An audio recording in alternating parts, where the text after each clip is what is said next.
প্রিয় শিক্ষার্থীবৃন্দ, তোমরা সবাই কেমন আছো? আমি আশা করি তোমরা সবাই ভালো আছো। তো করোনা ভাইরাসের কারণে আমাদের সকল প্রতিষ্ঠান বন্ধ আছে, যার কারণে প্রতিনিয়ত আমরা দর্শন মাধ্যমিক বিদ্যালয় মিয়ানমার কুষ্টিয়া থেকে ভিডিও ক্লাসের মাধ্যমে আমরা তোমাদের পাঠ্যপুস্তক অনুযায়ী প্রতিনিয়ত ক্লাস নিচ্ছি। তো আশা করি তোমরা অনলাইনে এই ক্লাসগুলো দেখবে, তাহলে উপকৃত হবে। এবং যেহেতু প্রতিষ্ঠান বন্ধ আছে, সেহেতু আমরা অনলাইনের মাধ্যমে যে ক্লাসগুলো নিচ্ছি সেটা ব্যবসা মাধ্যমিক বিদ্যালয়ের ওয়েবসাইট, তারপর আমাদের নিজস্ব ফেসবুক আইডি ও ইউটিউবের মাধ্যমে আমরা এই ক্লাসগুলো প্রতিনিয়ত আপলোড করছি।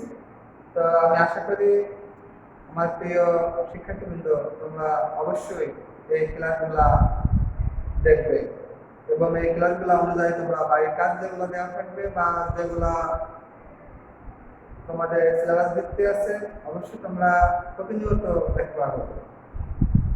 তো আমি আশা করি আজকে আমরা যে ক্লাসটা নিচ্ছি বা আমরা পূর্বে যে ক্লাসগুলো নিয়েছি, তোমরা সেই ক্লাসগুলো দেখেছো প্রতিনিয়ত। তো আজকে আমি যে ক্লাসটা নেব সেটি হচ্ছে নবম শ্রেণী বাংলা দ্বিতীয় পত্র সমাস। এই যে সমাস, তোমরা জানো ইতিপূর্বে তোমরা এই সমাসের নাম শুনেছো। বাংলা ব্যাকরণে সমাস একটি গুরুত্বপূর্ণ অধ্যায়। তো সর্বোপরি এই জানতে হবে সমাসটা আসলে কি। সমাস শব্দের অর্থ হচ্ছে সংক্ষেপ বা সংক্ষেপণ। তারপর আরো বলা যেতে পারে সমাস শব্দের অর্থ হচ্ছে মিলন। আবার যদি বলা যায় যে একাধিক পদের এক পদীকরণ, তাহলে আমরা পাইলাম সমাস শব্দের অর্থ হচ্ছে সংক্ষেপ বা সংক্ষেপণ, মিলন বা এক পদীকরণ, অর্থাৎ কয়েকটি পদ মিলে এক পদে পরিণত হয়। তো এখন আমাদের যে বিষয়টি যে আলোচনা করব সেটি হচ্ছে সমাস কি। আসলে সমাস শব্দের যে ধারণা বা সমাস শব্দটি এসেছে সংস্কৃত শব্দ থেকে। তো আপনারা এই যে মডেল করে যে সমাস শব্দটি, এই যে সমাস শব্দটি যে সংক্ষেপ বা সংক্ষেপণ, অর্থাৎ যে কয়েকটি পদ মিলে যে এক পদীকরণ হচ্ছে, একটা পদে পরিণত হচ্ছে, এটাই হচ্ছে হলো সমাস।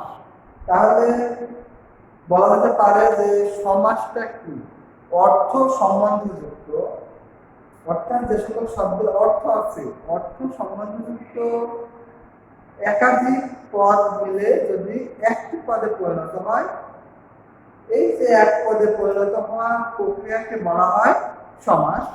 তোমরা বলে লক্ষ্য করলে দেখবে অর্থ সম্বন্ধ আছে এমন একাধিক শব্দের একসঙ্গে যুক্ত হয়ে একটি নতুন শব্দ গঠনের প্রক্রিয়াকে সমাস বলে। যেমন দেশের সেবা, দেশ সেবা।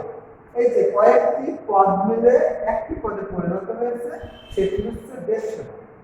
তাহলে প্রিয় শিক্ষার্থীবৃন্দ, তোমরা বুঝতে পারলে যে সমাসটা কি। আমি আবারও বলি, সমাস শব্দের অর্থ হচ্ছে সংক্ষেপ বা সংক্ষেপণ অথবা মিলন অথবা এক পদীকরণ, অর্থাৎ কয়েকটি পদ মিলে যদি একটি পদে পরিণত হয়, তাহলে এই যে এক পদে পরিণত হচ্ছে এই প্রক্রিয়াটা হচ্ছে সমাস। দেশের সেবা, দেশ সেবা, এখানে লক্ষ্য করো যে দেশের সেবা, দেশ সেবা, এই যে অর্থ সম্বন্ধযুক্ত এই যে কয়েকটি পদ আছে, এই পদ মিলে একটি পদে পরিণত হচ্ছে, এটাই হচ্ছে সমাস।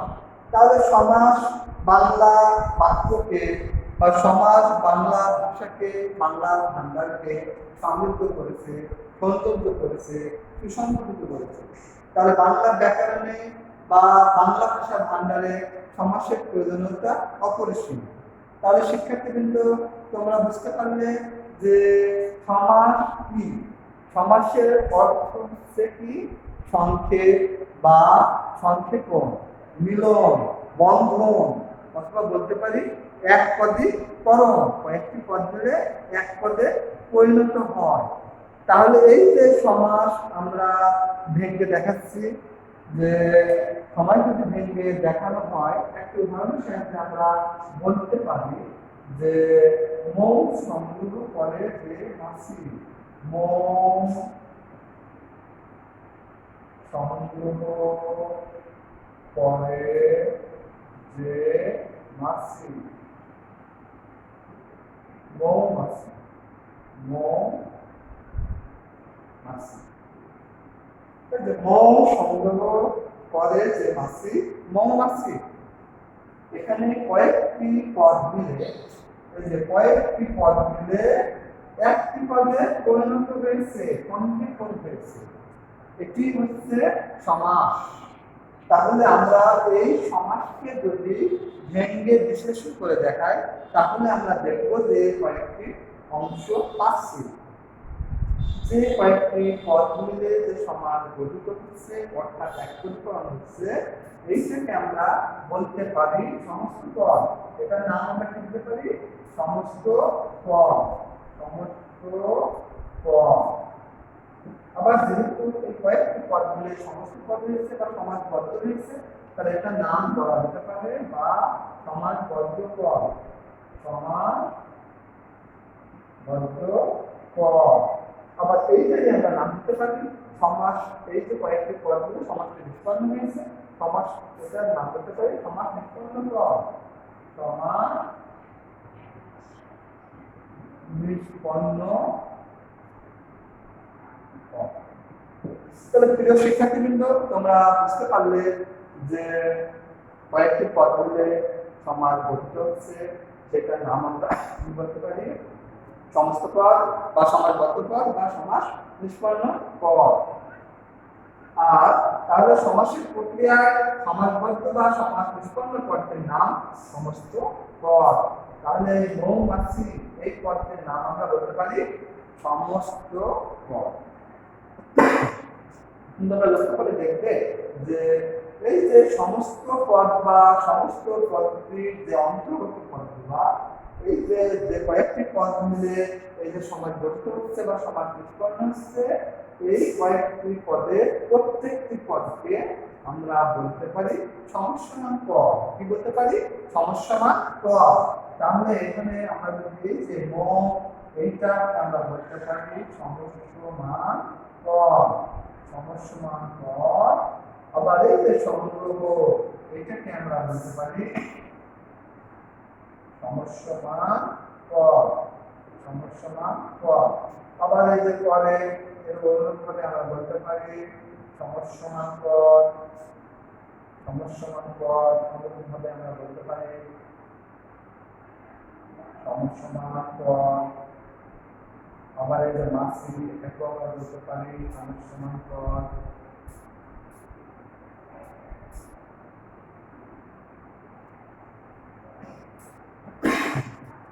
তাহলে আমরা দেখলাম যে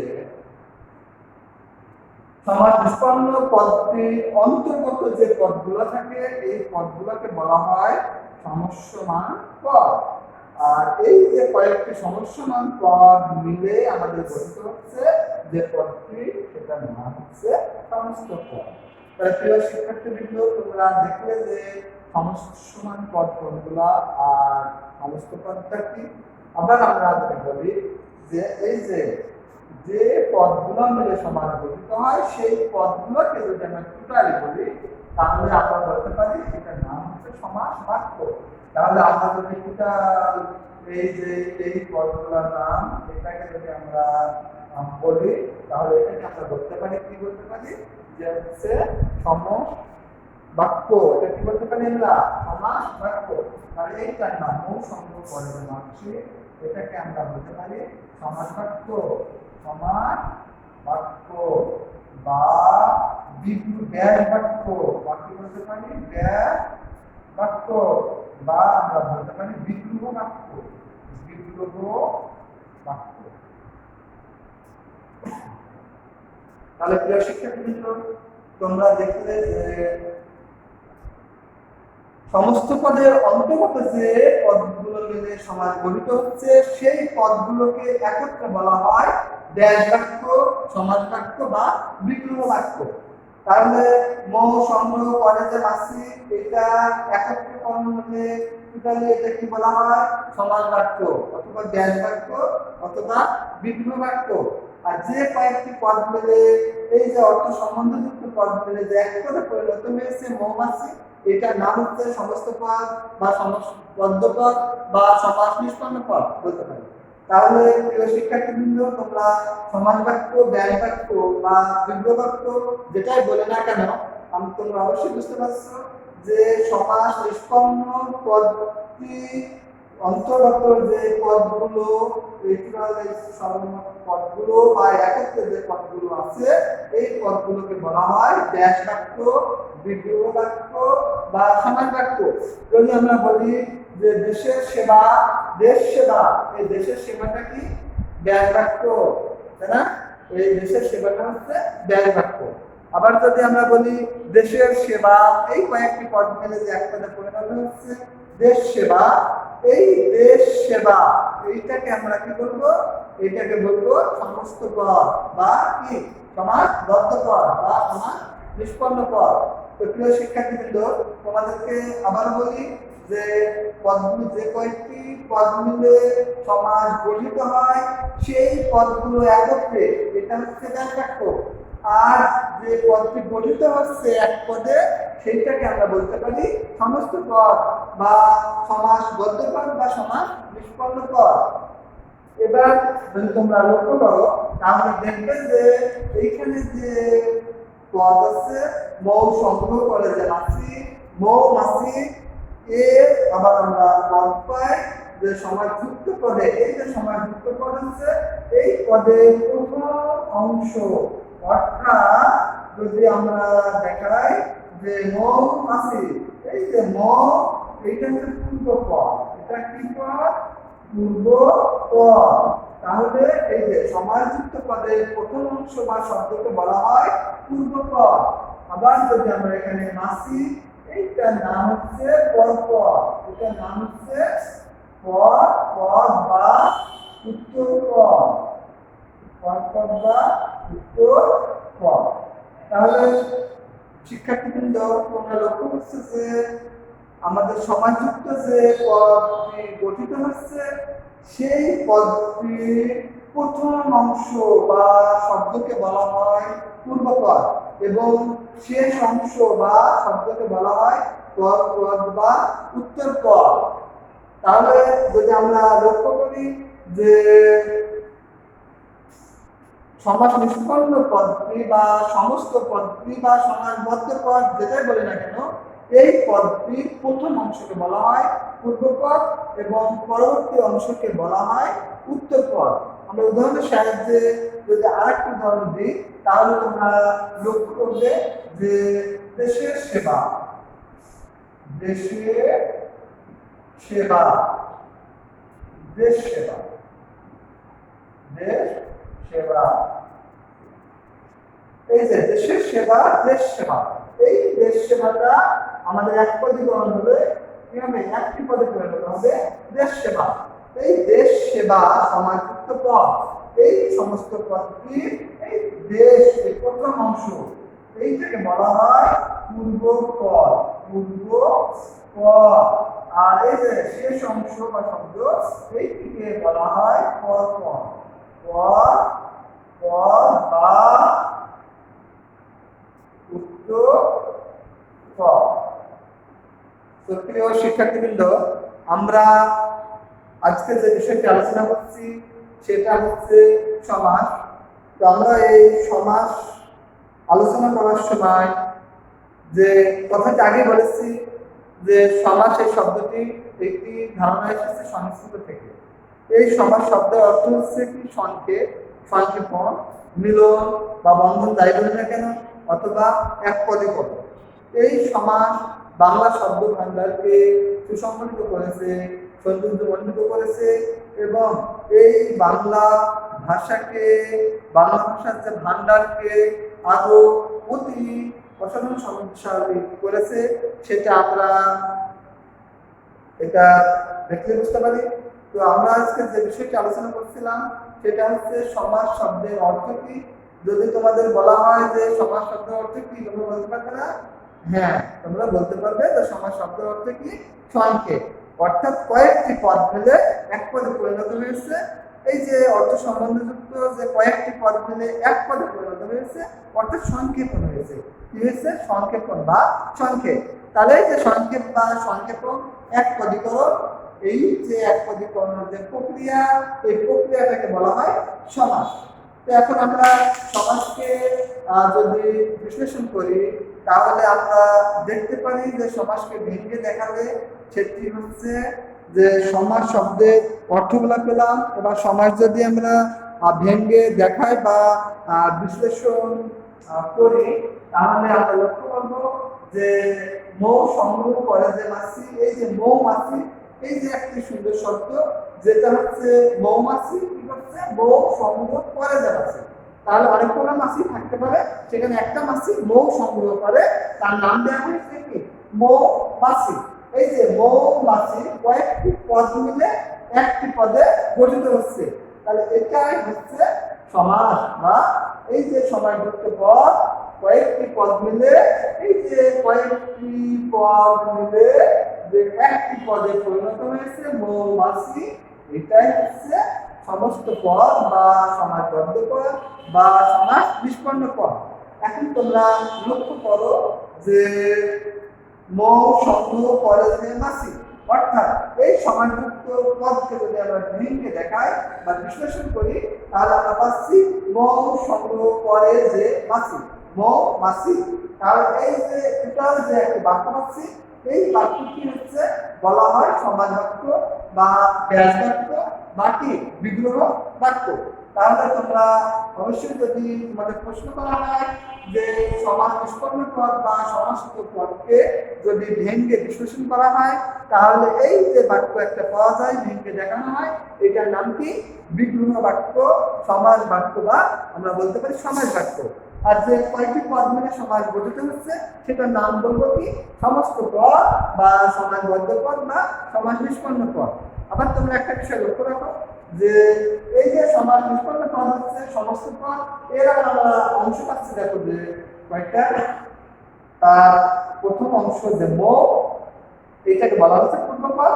আবার এই যে মাছি, শেষ অংশ, এটাকে বলা হচ্ছে পরপদ। এই পরপদের আরেকটি নাম আমরা বলতে পারি উত্তর পদ। তাহলে আমরা অবশ্যই এই যে সমাস ভেঙে বিশ্লেষণ করছি, তার যে নামকরণগুলো, কোন পদের কি নাম, এগুলো শিক্ষার্থী কিন্তু তোমরা অবশ্যই বুঝছো বা বুঝতে পারছো।